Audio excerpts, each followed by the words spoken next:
کہ آپ لوگوں کی ناکامی کی وجہ کیا؟ Just time wasting. زندگی میں آپ لوگوں کے پاس گھڑی تو ہے لیکن وقت کا استعمال کرنے کا طریقہ نہیں آتا. ہزاروں نہیں، لاکھوں نہیں، کروڑوں لوگ اس بات کا رونا رو رہے ہوتے ہیں صبح سے لے کے شام تک کہ میں کامیاب نہیں ہوا، مجھے منزل نہیں مل رہی، میں منزل کو حاصل کیسے کروں، ارے مجھے کوئی کامیابی کا راستہ دکھا دیں، ارے یہ حالات وہ حالات. رونے کے ہزاروں وجوہات ہیں لیکن ایک بھی کیا وجہ ہے آپ لوگوں کے پاس منزل کو حاصل کرنے کے لیے؟ نتھنگ. 24 گھنٹے ملتے ہیں، سو کے گزار دیتے ہو، کچھ سوچتے نہیں کرنے کا، کچھ کر دکھانے کا، لیکن رات کو دن میں بڑے بڑے خواب دیکھتے ہو شیخ چلی کی طرح.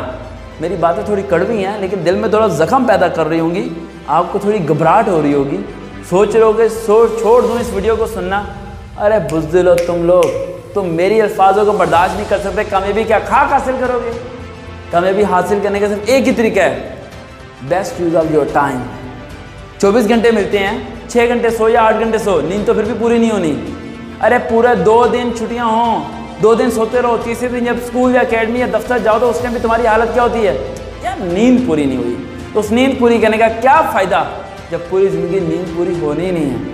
اسے استعمال کرنا سیکھو، اپنے ہر منٹ کو، ہر لمحے کو صحیح طریقے سے جینا سیکھو، اس کے لیے اسٹرگل کرنا سیکھو. یہ میں نے سیکھا ایک انگریز سے، حیران رہ گیا میں ایک انگریز کی بات سن کے.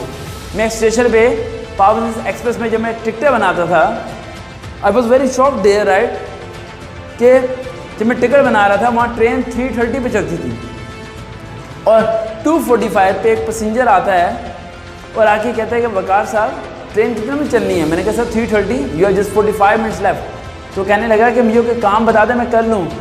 میں نے کہا کام تو کوئی نہیں ہے، you have to take a rest. جس طرح باقی سارے لوگ بینچوں پہ لیٹ کے سو رہے ہیں، آپ بھی بینچ پہ لیٹ کے آرام کریں، سکون سے کوئی فلم دیکھ لیں. لیکن اس شخص نے ایسا نہیں کیا. اس نے مرر سے باہر دیکھا تو اس نے دیکھا کہ رسیوں کا بہت بڑا گولا ٹائپ سے تھا، گنجل ٹائپ سا. گنجل اٹھا کے اندر لے کے آیا، کپڑے سے اس گنجل کو صاف کیا، کھولنا شروع کیا، کھولتا رہا، رسی دانت سے کھول رہا، یہ کر رہا، وہ کر رہا، کوشش کر رہا ہے. اور جب 3:25 ہوئے، یعنی 5 منٹ رہتے تھے ٹرین چلنے کے، اس نے وہ رسی کو یوں کر رہا تھا. اور میں نے اس چیز کو دیکھا، میں نے کہا یار یہاں اتنے لوگ ہیں، 100 کے 25 منٹ گزار دیے، اس نے 25 منٹ بیزی رہا اور رسی کے گنجل کو کھولا، کسی چیز نے اپنے دماغ کو لگایا اور پوری رسی کو وہ پیک کر رہا ہے آخری 5 منٹ میں. دس از دی یوز آف یور ٹائم. لازمی یہ نہیں ہے کہ آپ کا وقت اسی کام کے آئے گا، آپ کام کرو گے اور پیسہ کماؤ گے. کبھی کبھار اپنا وقت فی سبیل اللہ، اللہ کی راہ میں بھی لگانا شروع کرو. کبھی کبھار اپنا وقت کسی اور کے لیے خرچ کرنا شروع کرو.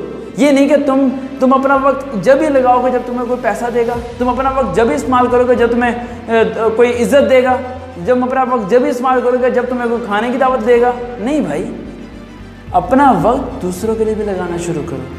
تمہارے 24 گھنٹے گزر جاتے ہیں ویلے رہ کے، ہمارے 24 گھنٹے گزر جاتے ہیں یہ سوچ کے کہ یہ 24 گھنٹے کیوں ہیں، 32 گھنٹے کیوں نہیں؟ 32 ہوتے، 48 ہوتے، 50 ہوتے، 60 گھنٹے بھی ہوتے دن میں. تو ہوا اکیڈمی اور ہوا اکیڈمی کی پوری ٹیم دن رات ایک لگاتی اور محنت کرتی رہتی، کیونکہ اس کی وجہ سے فیک ہے. ہماری ٹیم اور ہمارے خون میں سے ایک چیز ہے، آج نہیں تو کل ہم سب لوگوں نے مر جانا ہے. ہم چاہتے ہیں جب ہم مریں تو ہمارے چہرے پہ مسکراہٹ ہو کہ ہم نے کچھ زیادہ تو نہیں کیا، لیکن آپ کو تبدیل کرنے میں تھوڑی سی تو کوشش کی. دوبارہ ملاقات ہوگی، دیکھتے رہے ہوم اسٹوڈیو. اللہ حافظ.